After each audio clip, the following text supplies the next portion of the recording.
iteka. Mbese ni hehe ushaka kuzamara ubuzima bwawe bw'iteka ryose?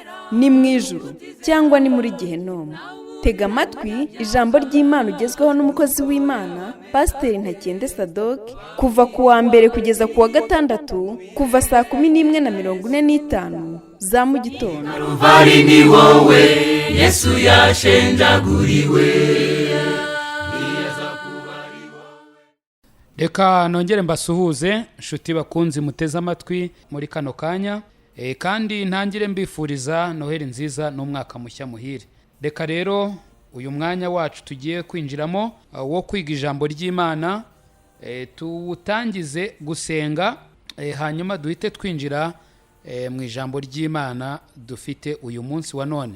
Mana nziza, Mana igira neza, ndagushimye kandi ndaguhimbaje, ngushimiye neza we n'urukundo rwawe, ngushimiye kurinda kwawe gukomeye kwabanye natwe, abari hirya no hino bateze amatwi, nanjye ubwanjye uri hano. Mwami, twese waraturinze kandi uduhaye amahirwe yo kugira ngo twumve ijambo ryawe, n'ukuri turabigushimiye. Kano kanya rero turakwinginze nguze ubane natwe, buri muntu wese aho ari, umwuka wera amujye hafi kandi akomeze kumusobanurira, twebwe twese tukugirireho umugisha, yaba abateze amatwi ndetse nanjye ubwanjye.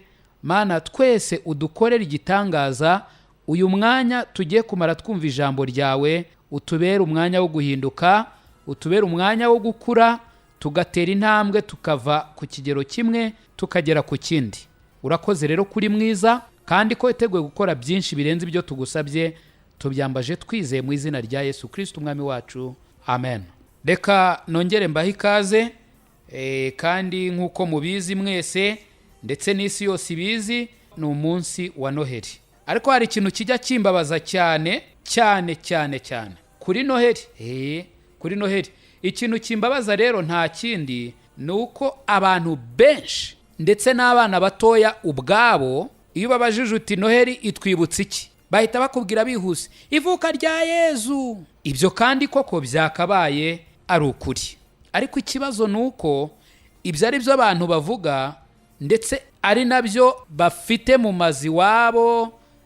Ndavuga biriya bintu bubaka by'ibirugu, n'utwambaro wenda bambara n'iki byose, bagerageza uburyo bwose byaba bisa nk'aho koko bari kwitegura ivuka rya Yesu. Nta waryitegura kuko Yesu yaravutse imyaka myinshi irashize, ariko byakabaye nyine ari ukwibuka. Ariko ikintu kimbabaza ni iki, ni uko ibyo abantu bavuga atari byo biba mu mitima yabo. Uti rero ubimenye uti? Ntago umuntu yakabaye avuga ngo ari kwizihiza ivuka ry'umucunguzi, ivuka rya Yesu Kristo, ivuka rya ntama w'Imana ukuraho ibyaha by'abari mu isi, hanyuma ngo uyizihize ukora ibizira ibyangwa n'amaso y'Uwiteka. Nyamara ubu abantu benshi bararekereje, barahera mu kanya cyangwa se abandi baranatangiye kuzageza igihe ntazi, bibereye mu bibanezeza, ariko kandi ngo mu izina ry'ivuka ry'umucunguzi. Icyo rero kirababaje cyane.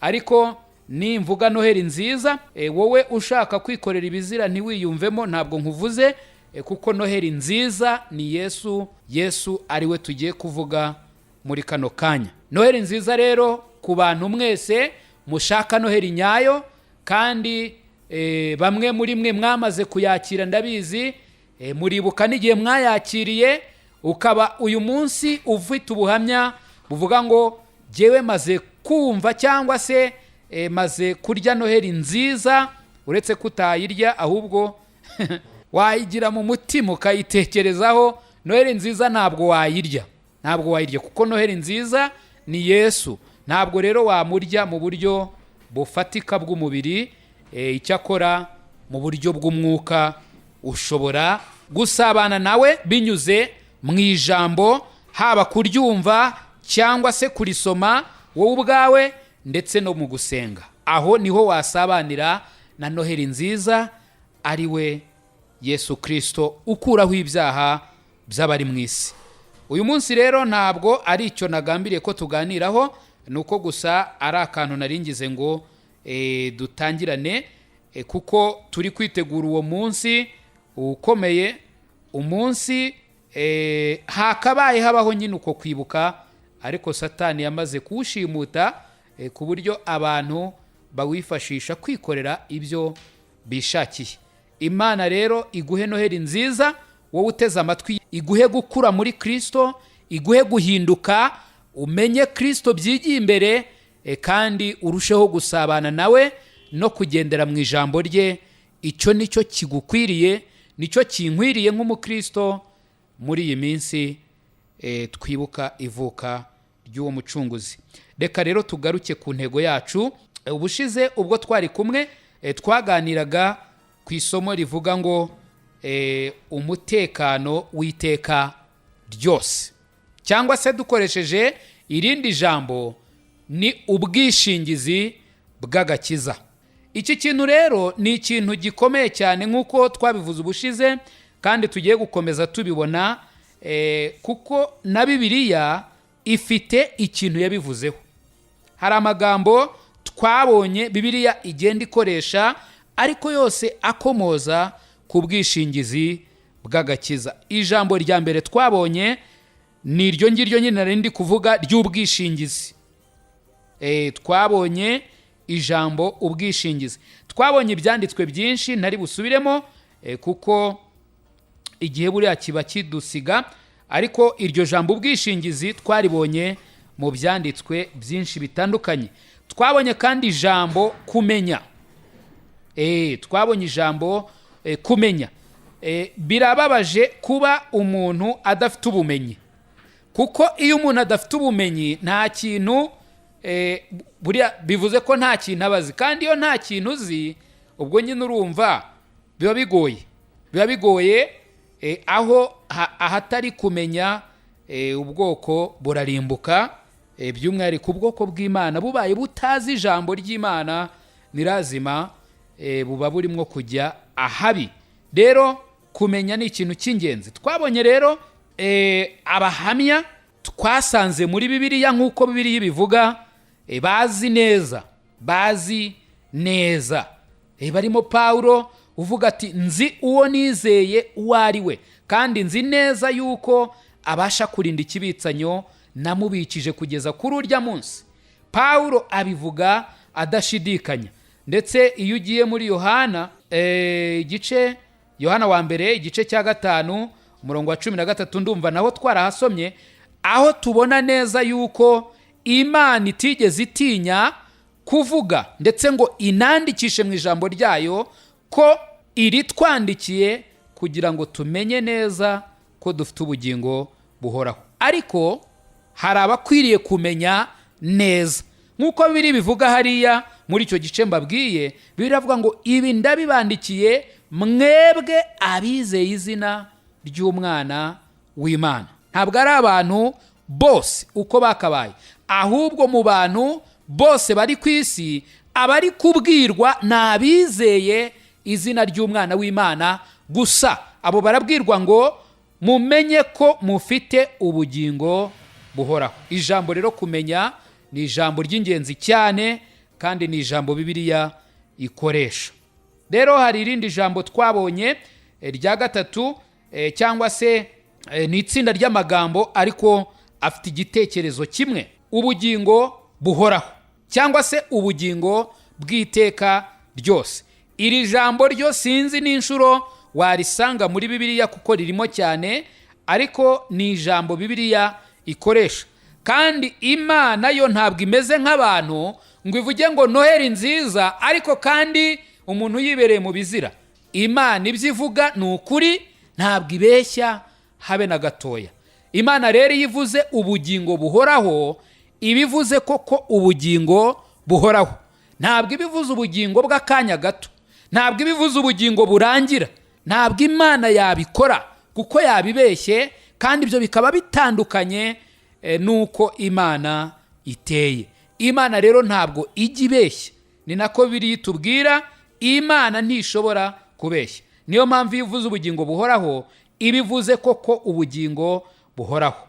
Imana ishimwe rero kuko iryo ari ryo sezerano yadusezeranije, isezerano ry'ubugingo buhoraho, ndetse igakora byose kugira ngo iryo sezerano risohore. Igisigaye ni wowe nanjye kwizera isezerano ry'Imana, hanyuma isezerano ry'Imana rikaba impamo kuri twebwe. Twabonye rero ayo magambo uko ari atatu akoreshwa muri Bibiliya, aganisha cyangwa se asobanura ku bwishingizi bw'agakiza cyangwa se umutekano w'iteka ryose. Ni nayo mpamvu rega kitwa agakiza, nuko iyo umuntu akijijwe aba koko akijijwe. Ubundi nta muntu wari ukwiriye kuvuga ngo narakijijwe kandi atari yakizwa, yababeshye. None se ni gute wavuga ngo narakijijwe kandi utarigeze ukizwa? Waba ubeshye. Umuntu rero yakijijwe akwiriye no kumenya uwo mudendezo aheshwa n'umutekano cyangwa se ubwishingizi bw'agakiza, akwiriye kubimenya. Niyo mpamvu rero turi kubirebaho uyu munsi wa none. Tukaba rero tugiye gukomeza tureba ku bantu bo muri Bibiliya bari bazi neza ko bakijijwe. Utagira ngo ni wowe wa mbere ukavuga uti ndamutse menye yuko nkijijwe, ndamutse menye yuko ntazarimbuka, ndamutse menye yuko mfite ubugingo buhoraho, ndamutse menye neza ntashidikanya yuko iwacu ari mu ijuru, yaba ari njye wa mbere. Ryaba ari ishyano, byaba bibaye ikibazo, ntabwo byaba ari byo. Ni gute nabimenya se kandi nkiri muri iyi si?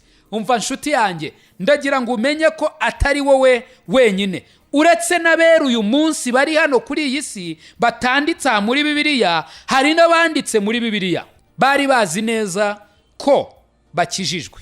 Uwa mbere tugiye kureba, reka duhere mu isezerano rya kera. Ntabwo twabarangiza bose, ariko byibura reka turebe bakeya. Ugiye mu gitabo cy'Abaheburayo igice cya 11 umurongo waho wa 4. Abaheburayo igice cya 11 umurongo waho wa 4, Bibiliya itubwira ku mugabo witwa Abeli. Abeli yabayeho mu isezerano rya kera. Ntabwo nshatse gusoma icyanditswe cyo mu isezerano rya kera, ariko Abeli yabayeho mu gihe cyangwa se mu isezerano rya kera.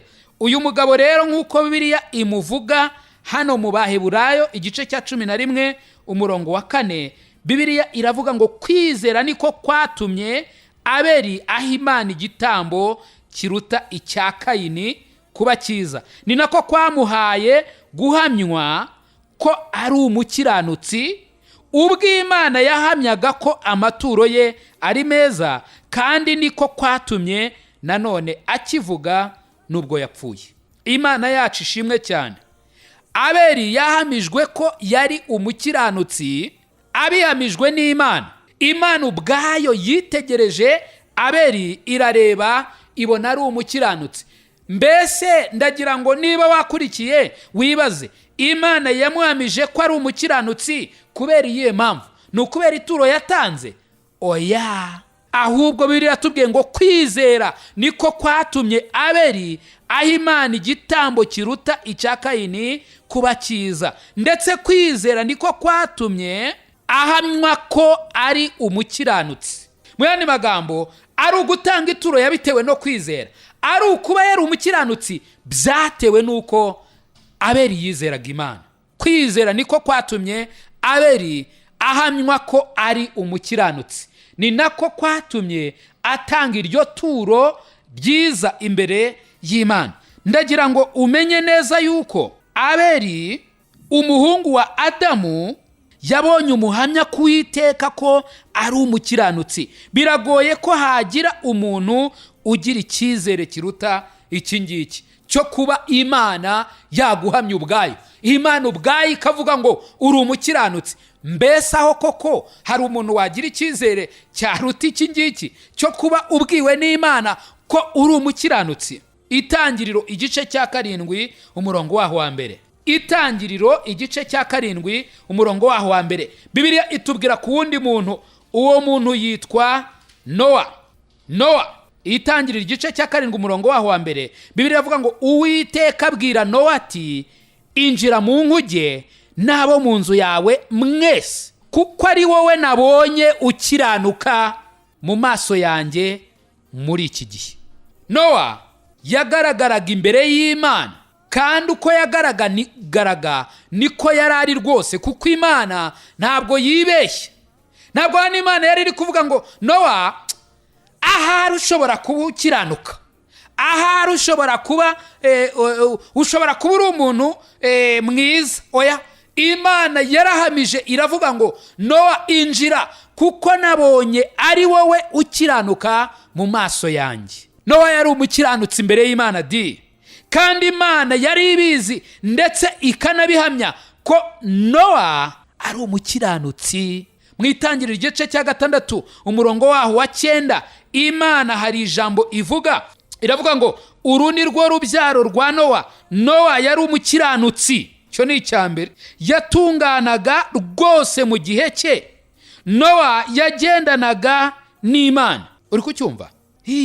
Hejuru bari kuvuga urubyaro rwa Nowa, ariko ikintu nashakaga ahangaha muri uyu murongo nuko Nowa yari umukiranutsi, yatunganaga rwose mu gihe cye, kandi Imana ikavuga ngo Nowa yagendanaga nayo. Nowa yari atunganye, akiranuka mu gihe cye, kandi agendana n'Imana. Imana yamubwiye ko ari umukiranutsi. Imana ubwayo niyo yabimwibwiriye. Mbese Sadoki ndi muntu ki wahakana uw'Imana yahamije ko ari umukiranutsi? Ntibikabeho. Ugiye mu Itangiriro igice cya 15 turabona undi mukiranutsi disi we, kandi wakiranukaga mu gihe cye, ari hano kuri iyi si. Uwo mukiranutsi nta wundi ni Aburahamu. Itangiriro 15 umurongo waho wa 6, Bibiliya iravuga ngo nuko yizera Uwiteka abimuhwaniriza no gukiranuka. Aburahamu ngo yizera Uwiteka, Uwiteka abimuhwaniriza no gukiranuka. Ariko wakumvise iryo jambo Aburahamu yizera Uwiteka, hanyuma Uwiteka abimuhwaniriza. Uko ni ukwizera kwa Aburahamu. Uwiteka yaragufashe akumuhwaniriza no gukiranuka. Kwizera guhesha gukiranuka imbere y'Imana, kwizera amasezerano y'Imana, kwizera icyo Imana yakoze, kwizera icyo Imana ivuga. Iyo umuntu abikoze bimuhwanira no gukiranuka. Nuko yizera Uwiteka abimuhwaniriza no gukiranuka. Uyu murongo uvugwa nanone n'intumwa Pawulo mu Baroma igice cya 4. Ndagira ngo tuharebe Abaroma igice cya 4. Pawulo avuga neza ku bijyanye n'iri jambo. Pawulo igice cya 4 umurongo waho wa 3, Pawulo aravuga ngo mbese ibyanditswe bimuvuga iki? Uwo ni sogokuruza w'abizera bose, ariwe Aburahamu. Mbese ibyanditswe bimuvuga iki? Ntibivuga ngo Aburahamu yizeye Imana bikamuhwanirizwa no gukiranuka. Aburahamu yizeye Imana bimuhwanirizwa no gukiranuka.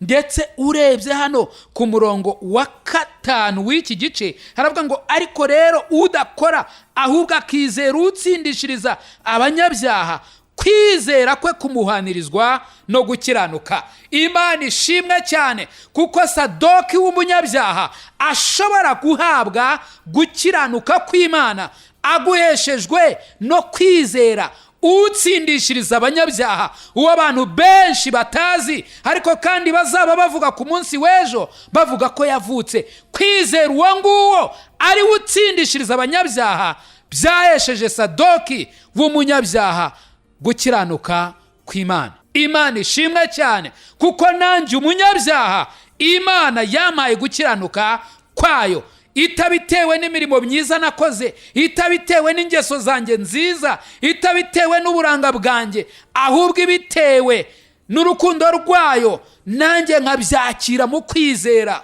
Mana yacu ishimwe cyane, niyo yabikoze nanjye ndabyizera bihinduka impamo. Abagalatiya igice cya 3 umurongo wa 6, Bibiliya iravuga ngo nk'uko Aburahamu yizeye Imana bikamuhwanirizwa no gukiranuka.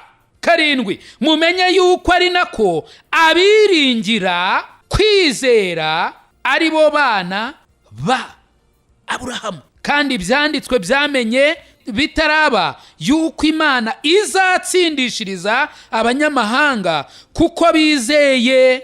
Reba disi we, kuko bizeye nushaka uze gukomeza mu icyo gice, yewe nushaka uze no guhera hejuru urebe impamvu Imana yanyuze mu kanwa k'umugaragu wayo ikavuga aya magambo. Nuko n'abanyamahanga, wowe nanjye, twebwe tutari Abisirayeli, Imana natwe iduha gukiranuka kwayo, mbese idutsindishiriza mu yandi magambo tukaba tutariho urubanza rw'ibyaha binyuze mu kwizera. Uku kwizera rero kuduhesha gukiranuka kw'Imana. Kandi Imana niba ivuze ngo niwizera ndakubaraho gukiranuka kwanjye, mwiriye kwizera Imana, mwiriye kwizera Imana. Ndagira ngo tujye muri Yobu. Yobu nawe ni umugabo Bibiliya ivugaho neza cyane ibyamubayeho, ariko kandi itangira ivuga Yobu uwo yari ariwe.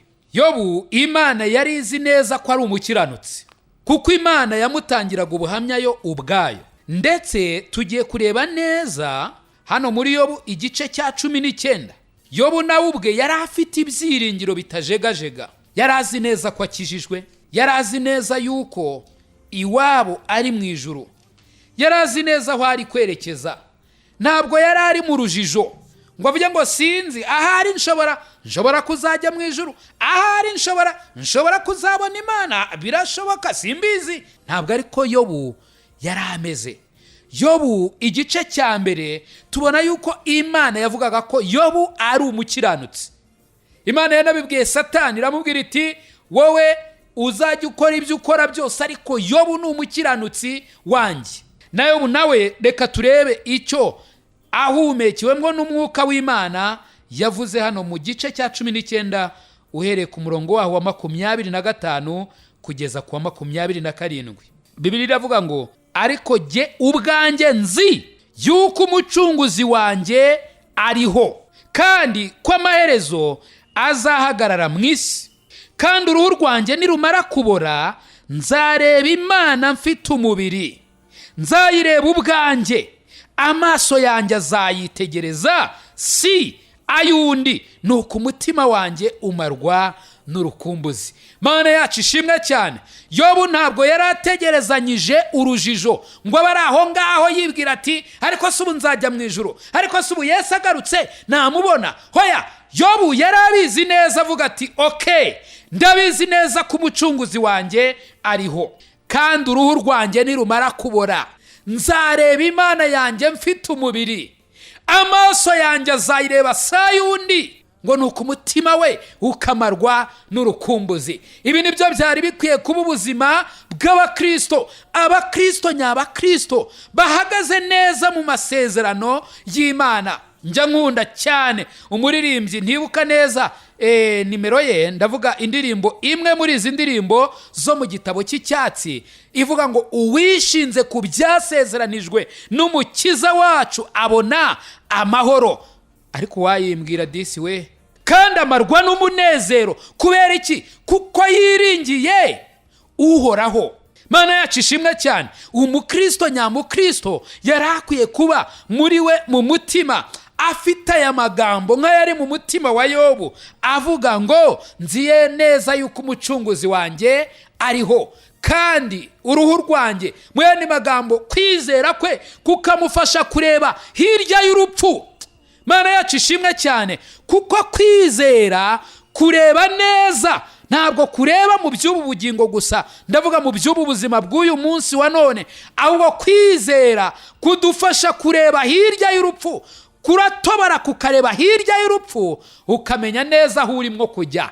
Kwizera rero kwa Yobu kwamwerekaga ko no hirya y'urupfu amaso y'ubwe ariyo azareba Imana akanezerwa, nuko umutima ukamarwa n'urukumbuzi disi we, kuko yari akumbuye ariko azi neza aho arimo kujya.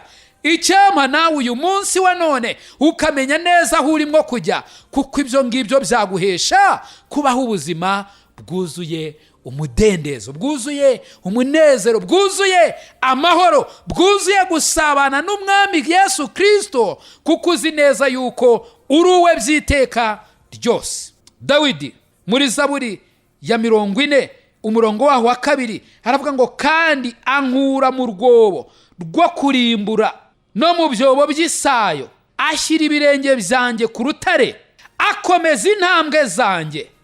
ese hari ubuhamya bw'imbaraga z'Imana zikiza bwaruta aha ngaha? Dawidi ubwe yivugiraga muri Zaburi ya 51 umurongo waho wa 12, Dawidi yaravuze ngo unsubizemo kunezezwa n'agakiza kawe.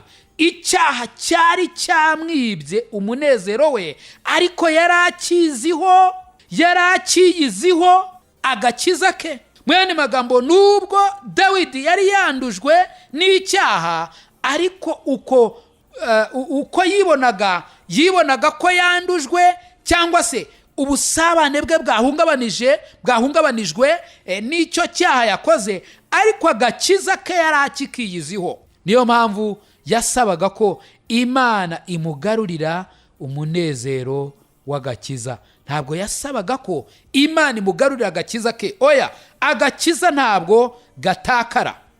Iyo ugafite uba ugafite. Iyo ufite ubugingo buhoraho uba bufite.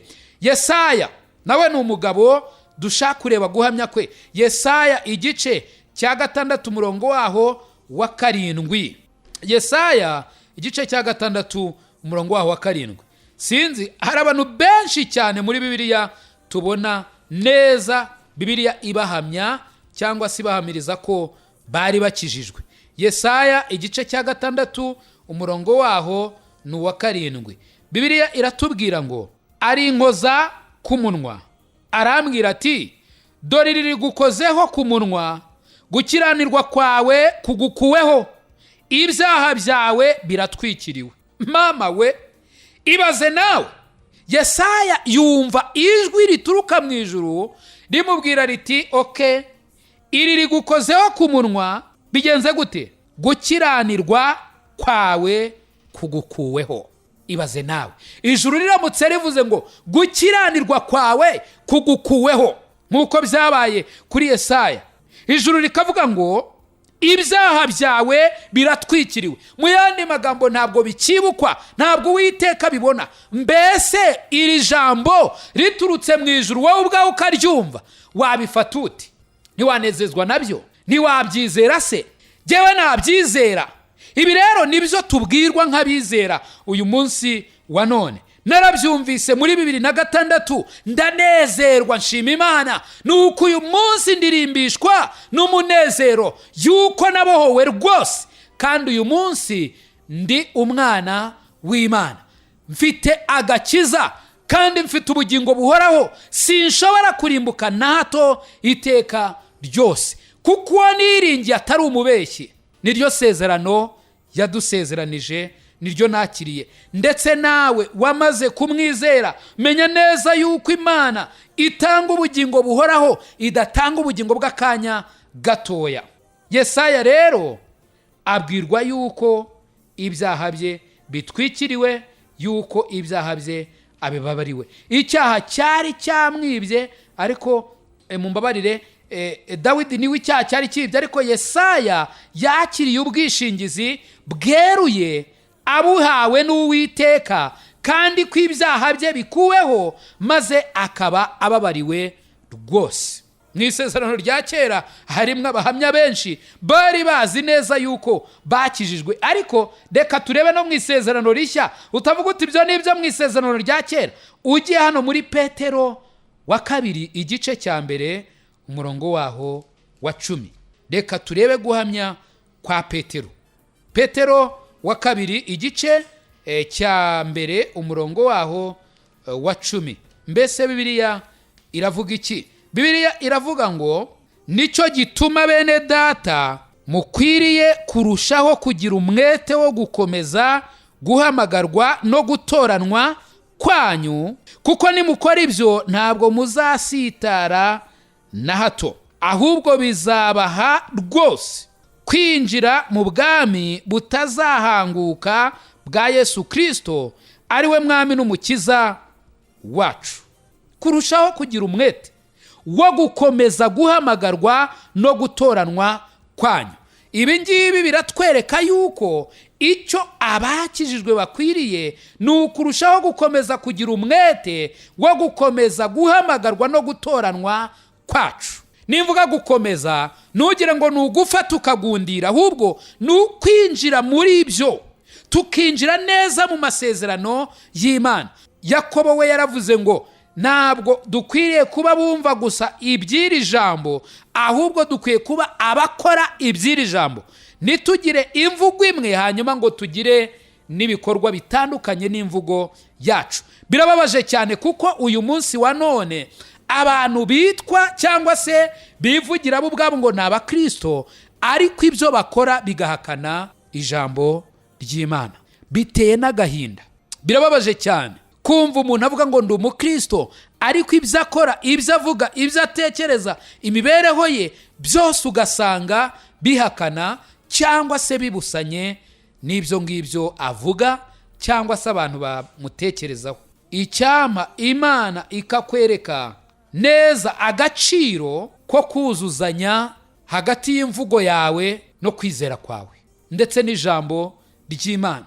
Ntube wizera ibi ariko ngo ukore ibi kandi ijambo ry'Imana rivuga ibi, ahubwo ibyo byose bikuzuzanya. Mu yandi magambo, nk'uko umunyarwanda yabivuze, imvugo ikaba ariyo ngiro. Niba uvuga ngo ndi umukristo koko ukaba uri umukristo, ugacuruza nk'abakristo ukagenda nk'abakristo, ukavuga nk'abakristo, ukambara nk'abakristo, ndetse ugatekereza nk'abakristo, hose ukagira imitekerereze yo muri iki gitabo ari cyo Bibiliya. Nk'uko biri bitubwira mu Bafilipi igice cyaho cya 4, Bibiliya iratubwira aya magambo. Reka tuyasome nubwo ntari nayateguye, ariko reka tuyasome urebe imitekerereze ya gikristo. Hano ku murongo wa 8 Bibiliya ivuga ngo ibisigaye bene data, iby'ukuri byose, ibyo kubahwa byose, ibyo gukiranuka byose, ibiboneye byose, iby'igikundiro byose n'ibishimwa byose,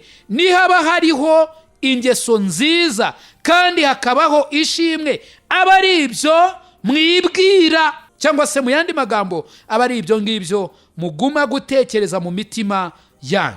Ibyo nabigishije, ibyo nababwirije, ibyo mwanyumvanye n'ibyo mwambonanye, aba ari ibyo mukora, nibwo Imana itanga amahoro izabana namwe rwose.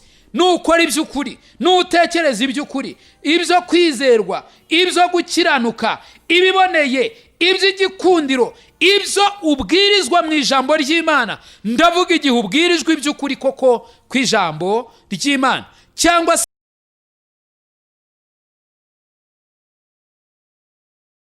ngibyo, Imana itanga amahoro izabana nawe rwose. Hari undi muhamya tubona hano muri Yohana wa mbere igice cya 2 umurongo waho wa 3. Ndagira ngo tuharebe twihuse cyane. Yohana wa mbere igice cya 2 umurongo waho wa 3.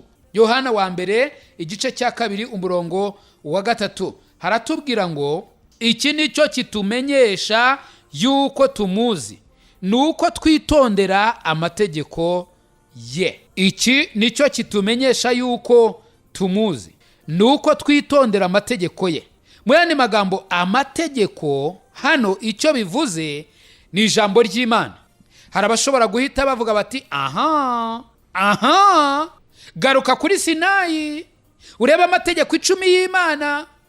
Ntabwo ariyo gusa we, ahubwo yo kimwe n'irindi jambo ry'Imana ryose uko ringana, Imana iradusaba kuryitondera nk'uko ijambo ryayo riri, apana uko twebwe dushaka. Kuko hari abafata ijambo ry'Imana bakaryizera uko bo bishakiye, ntibaryizera uko Imana ishaka. Ariko Imana ishaka ko twizera ijambo ryayo uko riri, apana kurifata ngo turyizere uko twebwe twishakiye. Icyo gihe ntabwo tuba twizeye ijambo ry'Imana, ahubwo tuba twizeye intekerezo zacu ku bijyanye n'ijambo ry'Imana, kandi ibyo ntacyo byatumarira imbere y'Imana yera ikiranuka. Rero Imana iri kuvuga ngo ikitumenyesha twebwe ubwacu yuko tumuzi, nuko twitondera amategeko ye. Yohana wa mbere igice cya 3 umurongo wa 14 haravuga ngo twebwe tuzi yuko twavuye mu rupfu tukagera mu bugingo kuko dukunda bene data. Yewe Yohana wa mbere igice cya 4 umurongo wa 13 haravuga ngo iki nicyo kitumenyesha ko tuguma muri yo nayo ikaguma muri twe, nuko yaduhaye ku mwuka wayo. Inyandiko za Yohana zuzuyemwo ibyiringiro, ubwishingizi bw'agakiza. Nta gushidikanya namba yari afite ku gakiza ke. Yohana wa mbere igice cya mbere uhereye ku murongo waho wa mbere ukageza ku murongo wa 4 hari aya magambo haravuga ngo uwahozeho uhereye mbere na mbere, uwo twumvise, uwo twiboneye n'amaso yacu, kandi uwo twitegereje intoki zacu zikamukoraho, ari we jambo ry'ubugingo. Kandi ubwo bugingo bwarerekanwe turabubona. Dore guhamya ariko kwa Yohana aravuga ngo ubwo bugingo bwarerekanwe turabubona. Yohana yari yarabonye ubugingo kandi yari abizi neza ko yabubonye. Kandi ubwo bugingo bwarerekanwe turabubona, turabuhamya, kandi none turababwira iby'ubwo bugingo buhoraho bwahoranye na Data wa twese, tukabwerekwa. Ibyo twabonye tukabyumva nibyo tubabwira, kugira ngo namwe mufatanye natwe, kuko ubwacu dufatanije na Data wa twese n'umwana we Yesu Kristo. Ibyo nibyo tubandikiye, kugira ngo umunezero wanyu ube mwinshi. Bande abizeye icyo Imana yakoze muri Yesu Kristo ku musaraba Igorogota, ubwo yaterwaga icumu, ubwo yambikwaga ikamba ry'amahwa, ubwo yikoreraga umusaraba uremereye, ubwo yambikwaga urubindo, ubwo yakubitwaga inkoni zitabarika, ubwo yababazwaga cyane. Iby'Imana yakoze nk'uko biri bivuga muri Yesaya 53. Ndagira ngo urebe Imana ubutabera bwayo ukuntu byagenze hano ku murongo wa 10. Imana iravuga ngo ariko Uwiteka yashimye kumushenjagura, yaramubabaje. Uwiteka yashimye kumushenjagura. Uwiteka yababaje Kristo ku bwande, ku bwacu. Ni nayo mpamvu mu Bakorino ba mbere Abakorino ba kabiri igice cya 5 havuga ngo utigeze kumenya icyaha Imana yamuhinduye kuba icyaha ku bwacu, kugira ngo muri we duhinduke gukiranuka kw'Imana. Yohana rero nta gushidikanya namba kwari muri we, ni umuhamya w'ubwishingizi bw'agakiza ke. Paulo hano muri Timoteyo wa kabiri igice cya mbere umurongo wa 12, Paulo avuga ngo nta soni yaratewe no kuba mu mibabaro, kuko yarazi Uwiteka neza imbona nkubone, kandi yari yiringiye imbaraga ze zo kumurinda kugeza kuri urya munsi. Paulo nawe ni umuhamya, ndetse Yesu Kristo ubwe nawe ni umuhamya, kuko hano muri Yohana igice cya 10 umurongo wa 14 haravuga ngo reka tuharebe reka tuharebe ne kwababwira gusa, ahubwo reka tuharebe. Yohana igice cya 10 umurongo wa 14 ni naho ngiye gusubikira, kuko iri somo rizakomeza. Twarebaga abahamya cyangwa se abantu bari bazi neza yuko bakijijwe. Twababonye mu isezerano rya kera, twababonye mu isezerano rishya, ariko reka turebe guhamya kwa Kristo nawe ubwe. Yohana igice cya 10 umurongo wa 14 haravuga ngo nijye mwungeri mwiza, kandi menya izanjye zikamenya. Yesu ni umwungeri mwiza, kandi we ubwe ntashobora kuba mu rujijo. Aravuga ngo izanjye ndazimenya, yewe nazo ubwazo ntabwo ziba mu rujijo, ntabwo zigendera mu mwijima, ziba mu mucyo. Ni nayo mpamvu nazo zimumenya. Iki rwose nicyo rurangiza ku kibazo kivuga ngo ese dushobora kumenya, kandi ngo ese abigishwa be bari babizi yuko bakijijwe. Iki ni igisubizo rurangiza kivuye mu kanwa ka Yesu Kristo, kuko Yesu yavuze ko azi intama ze, kandi ko intama ze nazo zimuzi. Ubwo rero Yesu niba avuga ngo intama zanjye ndazizi, kandi akavuga ngo intama zanjye nazo ziranzi, none se ni gute jyewe Sadoki natinyuka nkavuga ngo ntabwo nzi neza niba nkijijwe? Ni gute wowe nshuti yanjye uteze amatwi watinyuka ukavuga ngo sinzi niba nzajya mu ijuru, ndakijijwe, ndi gukora ibishoboka byose, ariko sinzi, nzareba Yesu naza bimeze gutya na gutya, ahari wenda bizagenda gutya. wari ukwiriye uyu munsi wa none kuririmba nk'uko umuririmbyi ari nko kuririmba ko ari igitangaza rwose ko Yesu yagukijije, bikaba byarabaye mu gihe cyashize runaka, ukaba ubizi neza ko wakijijwe, kandi ako gakiza wakiriye kakaba karazanye ubugingo buhoraho mu buzima bwawe. Nicyo Imana yadusezeranije. Niba nawe utari wakira ubu bugingo buhoraho, uyu munsi ndakwinginze ubwakire. Kandi niba ufite ugushidikanya cyangwa se ukaba ukeneye gusobanukirwa kwegeye imbere, uze guhamagara kuri izi nimero 078 316 46, hanyuma turi buze kugufasha tugusobanurire icyama Uwiteka agakora igitangaza mu mutima wawe, umucyo nyakuri ukakumurikira guhera uyu munsi wa none. I Calvary ni wowe Yesu yashenjaguriwe. Nshuti mukundwa, mbese aho izina ryawe ryanditswe mu gitabo cy'ubugingo? Ese impanda ivuze Yesu agarutse nona, cyangwa uramutse uvuye mu mubiri, wizeye neza 100% ko wajya mu ijuru? Ndakwinginga ngo uyu munsi utekereze ku iherezo ryawe, maze ufate umwanzuro uruta iyindi.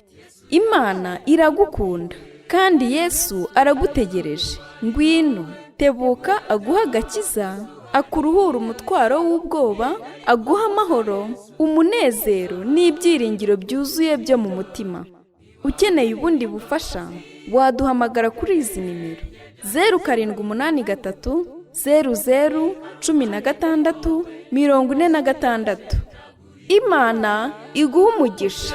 Kuba ari wowe munyabyaha gusa uhari, ntibyari kubuza Yesu kuza hano kugupfira. Niwaba uririmba bazi kubire.